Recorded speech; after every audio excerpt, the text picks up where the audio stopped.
back to the heritage town of Silay. Nagbabalik ulit tayo dito sa Silay City.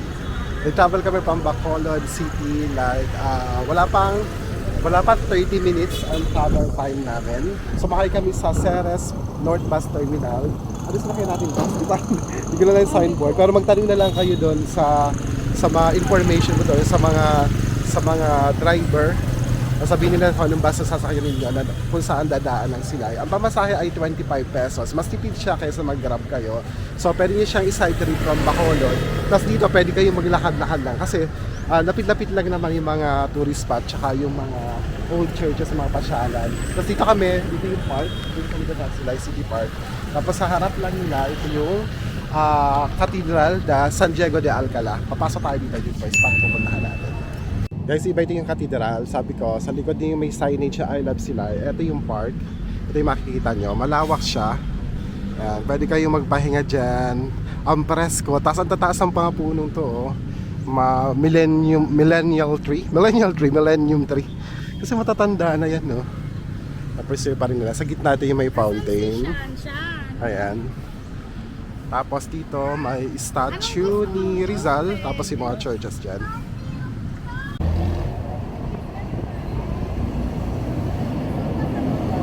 Magkano po isang empanada? 70. Ayun.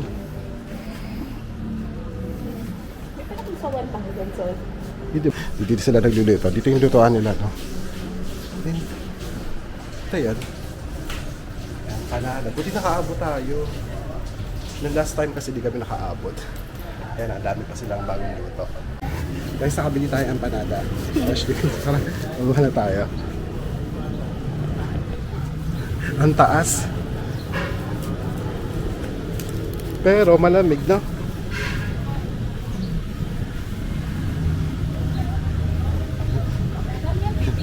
Di ba nakakatuwa? Ang bilihan nila nandito sa taas, pero wala na sila. Pasok ka sa sarili lang pagawaan sa loob. Yung house nito ay ang Soledad and Maria Montelebano Lacson Ancestral House. It's a heritage house pursuant to board resolution number 3 dated April 6, 1993 of the National Historical Institute. Ayan. So ito lang, pagpapasok kayo, yung may green na gate, bubuksan yun kayo sa taas na diretso. Doon kami pumasok kanina. Mas Kayla, halika na. Pangin na natin ang empanada. Try mo na? Sa LTDL ko sa sige, try ko. Sarap. Sarap na naman, oh. Binigay yung Flaky. Bakit pa? Dito ka. Diba?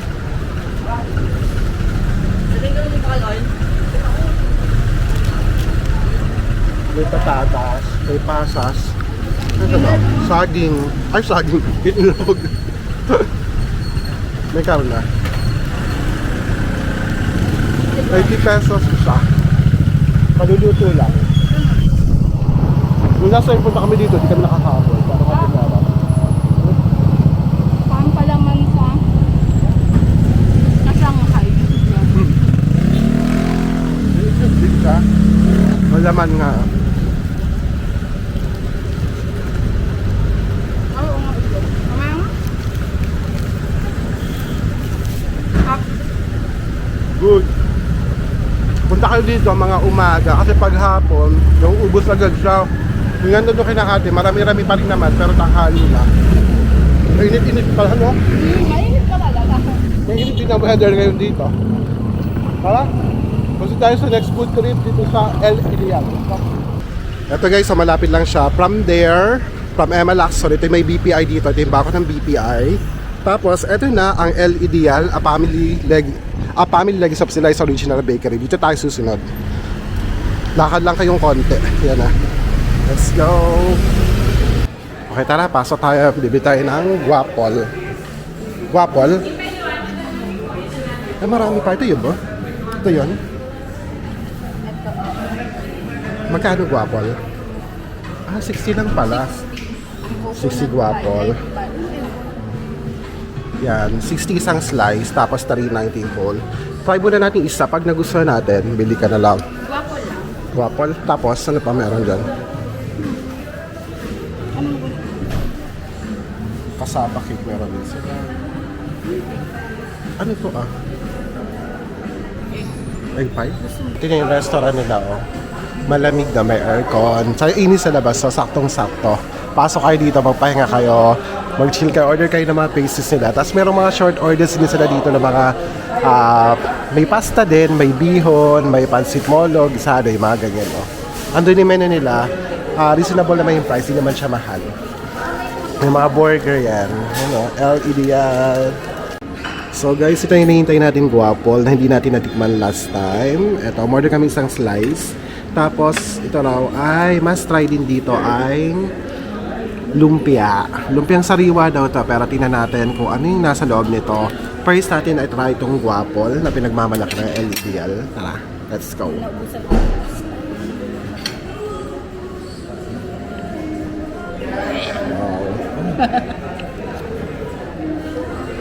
Tingnan mo. Kakaiba.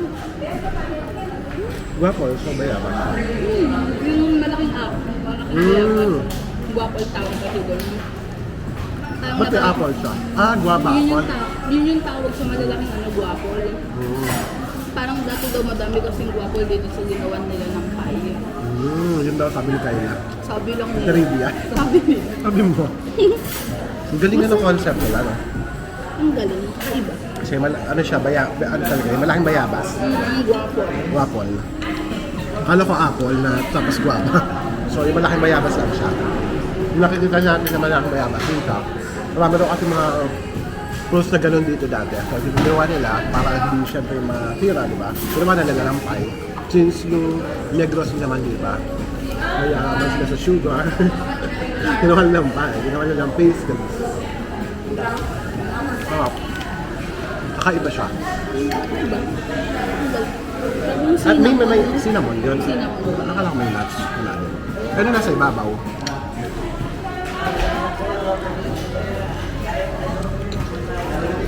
Hindi masyado talaga tamis. Hindi ko. Ang sarap. Kahit marami sugar dito, parang hindi siya. Ang galing. Kasi nasa ibabaw. Itong nasa ibabaw na to, try lang siguro. No?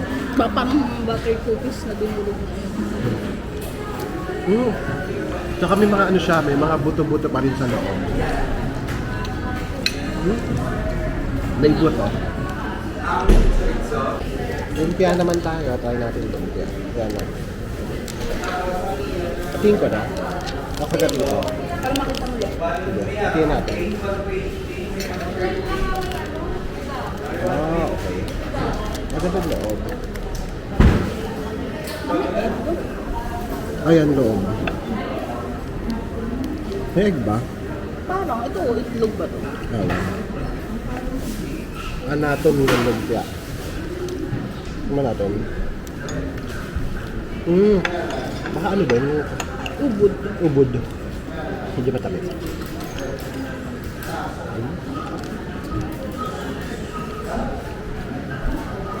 Ano?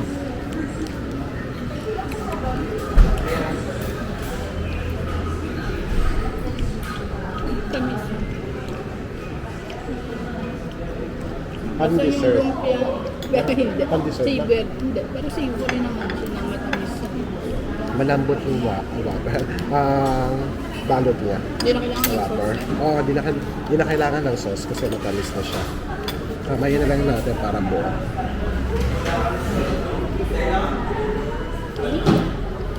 Dito sa atin kasi rin kaya wrapper. Kasi ito, dito sa atin nag-gulay, may carrot. Siya parang, hindi ko siya nasa loob eh. Nadalasahan ko, may loob na. Yun nga, di na kailangan ng sauce kasi may andun dito na sa loob niya yung sauce. Kasi sumaan ka lang kami dito sa Balay Negrense. Na-picture lang kami for picture taking lang kasi under restoration daw siya. So meron namang ibang mga museum dito na pwede natin puntahan. Yung Hopelenia napuntahan na namin last year. So doon kami sa... Kailan ang pangalan ng isa? Punta natin? Anong pangalan nun? Hindi, pupuntahan natin doon. Museum Art Space na daw. Kalapit lang siya ng San Diego de Alcatraz Cathedral. Ayan. So under restoration. Oh. Guys, ito naman na 1898 Cafe. Restaurant din siya. Tapos may accommodation din dito. Yan o, may nakalagay. Rooms available inside 1898 Cafe. 1898 Cafe or Restaurant. Yung katabi, museum yata yan. Ito pala yung guide niyo guys, oh. So ito yung 1898 Cafe. So, sabab ka dito, Calle 5 de Nobyembre, marami kayong makikita dito. So, pag pumunta kayo dito kami nang galing. Ito yung Balay Negrense Museum, may Digna Locsin Consing Ancestral House, Chidora El Morada Ancestral House. Dito rin pala 5 de Nobyembre, di namin nakita. Tapos ito, yung pinuntahan natin no, last year, Manuel S. Hopilenia Ancestral House Museum and Ramon J. Ledesma Ancestral House. Ito sa kabila. Magkakalapit lang sila kasi yung dito, lakad kayong konti, dito naman yung San Diego de Alcala. Tapos yung part nandun. Papaikot lang kami, ganyan. Kakalapit lang sila, pwede kayong mag-walking tour dito. Yan yung restaurant nila, oh. Tingnan natin kasi busog pa kami, pero balak dami namin plano talaga kumain dito. Ito yung pinuntahan natin last time, ang Hopilenia Museum. Maganda dito kasi yung anak ng may-ari dito, sila yung nagnanarrate ng story tungkol dito sa bahay na to. Tapos may mga collection dyan sa loob, pero bawal mag-video na sa taas kasi may mga arts collection dyan. Tapos yung mga gamit ng dating may-ari dyan, mga memorabilia dyan lahat. Yan o. Yan, andyan ang history ng Hopilenia Museum. Ganda pa rin siya, no? Intact pa rin yung mga old structure ng bahay na yan. Yung iba syempre ni-renovate na, pero majority dito as in same pa rin nung tinayo siya. So pasok tayo dito sa Generoso Reyes Gamboa Ancestral House. Pero cafe ito, magka-cafe tayo. Dito lang napapalipas ang oras kasi mahaba yung oras na sila. Yung oras pa lang 1:23. Ano?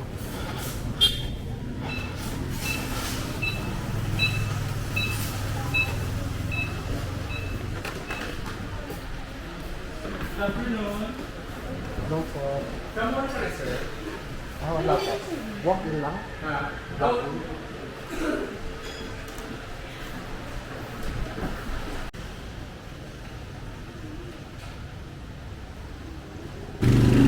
Guys, dito na kami sa 1898 Cafe and Restaurant.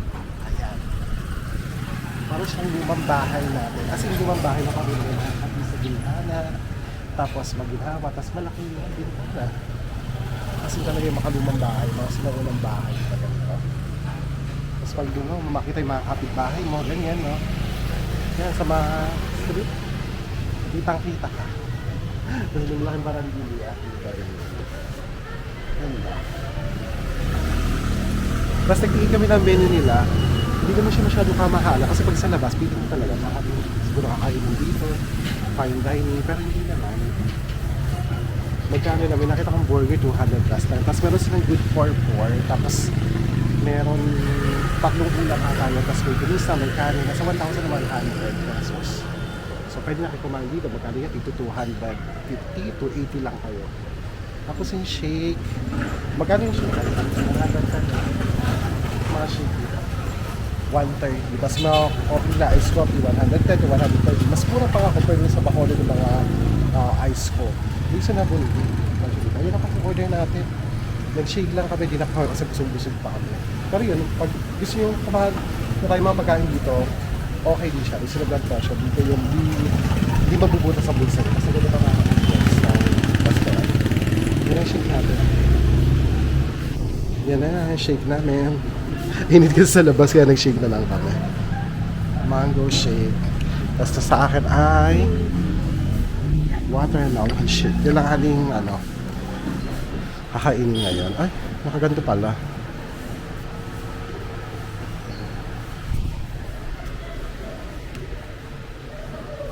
Cheers. Ay, gatas. Ano yung smooth? Sarap na, oh. Milk. Shake. Sarap. Lasang gata. Lasang mangga kayo. So guys, that's it for our 1898 cafe visit So nag-shake lang tayo para ma-refresh dahil sa init. Pahinga lang kami, almost an hour lang kami dito nag-stay. Pero hindi na kami kumain kasi nga busog na busog kami. So at least naka-busy tayo dito. Maganda dito siguro pag gabi kasi may ilaw siya. Mga around 5, siguro pwede kayo mag-dinner dito, maganda dito. Ayan. Guys, good evening. Dito tayo ngayon sa The Ruins. Nag-grab lang kami mula sa North Bus Terminal para tipid. Nasa 106 pesos lang. From North Bus Terminal kaysa mag-ano kami. Mag-grab doon kasi nasa 290 plus, almost 300. Ganun ginawa namin. So, nag-jeep kami, papunta North Bus Terminal, 15 pesos, 17 pesos each. Then, nag-grab kami. Kasi pala yung rates ng The Ruins. Ayan. Ang entrance fee, pag consumable sa restaurant nila ay 400 pesos. Adult, 150. Tapos, PWD senior 100, students 80, with photoshoot kayo 1,000. Tapos children below 8 years old ay pa rin naman. Tara, pasok po tayo. So, pasok tayo sa ruins. Tingnan natin ang ruins pag gabi. Kasi first time ko lang pumunta dito ng gabi. Ay, sus po. So, ito, may restaurant sila dito. Oh, may naroon pang nagja-jam. Yan, pwede kayo kumain dito. Tapos ito na yung The Ruins. Ganda niya pag gabi, oh. Diba?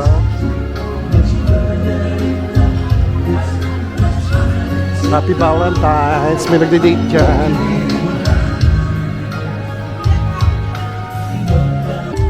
Guys, welcome to The Ruins. Guys, ito na ang ruins pag gabi. Ang ganda niya. Iba yung atake niya pag gabi, diba? Iba siya pag umaga, iba din. Oo. Guys, ito yung magandang spots din, no? Kasi mayroong fountain, tapos yung background nyo, itong ruins, itong front view, kasi side view na ron sa kabila eh. Kaya naganda rin dito. Nag-picture kami, medyo madilim. Pag may tao, kailangan siguro may dala yung flashlight dito. Kaya dito kayo tatayo, tapos para nasa gitna kayo, tapos mayroon kayong background nito, fountain, tapos yung ruins sa likod. Yan. Maganda dito. Tapos ang cute nito, oh.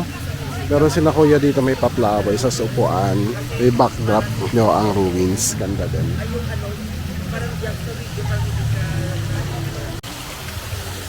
Ang daming tao ngayon kasi Sunday. Pero nag-close siya ay 8 PM ang close siya, no? 5. Ano kasi bukas? 9 AM. Yan, pasok tayo dyan sa loob. Dito may mga magagandang chandelier. It's not that Diba? Iba yung dating pag may ilaw, no? Ganda niya, magical lang tsura niya. Yan, may mga chandelier.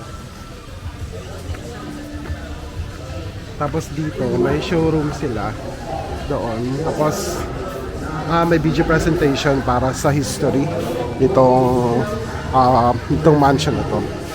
Yan o, yan ang tsura sa loob.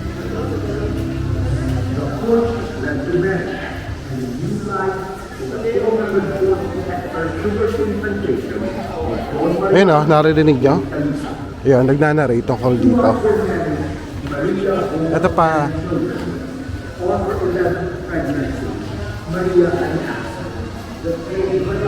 Tapos dito may bilihan ng souvenirs dito sa loob nila. Ito yung shops. Ayan. Ito yung video presentation. Ito yung mag-asawa, yung Lacson na mag-asawa. Tapos pinatayo siya para in honor para sa kanya. Ayun nga, no? Macau yung background nila. The St. Paul Ruins din, ah.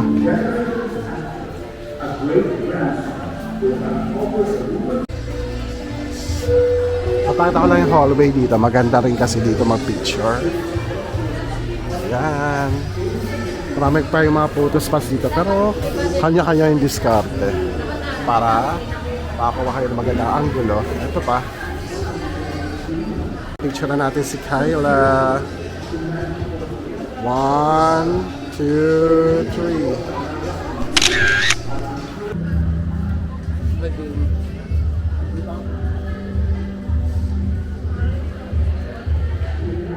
Wait lang, sorry, wait lang ulit. 1, 2,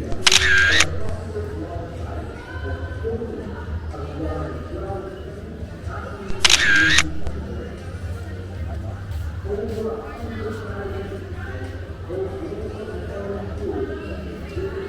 meron na tayong magandang picture. Okay na yan. Hindi na pala dito. Oo nga, kasi may ilaw ka.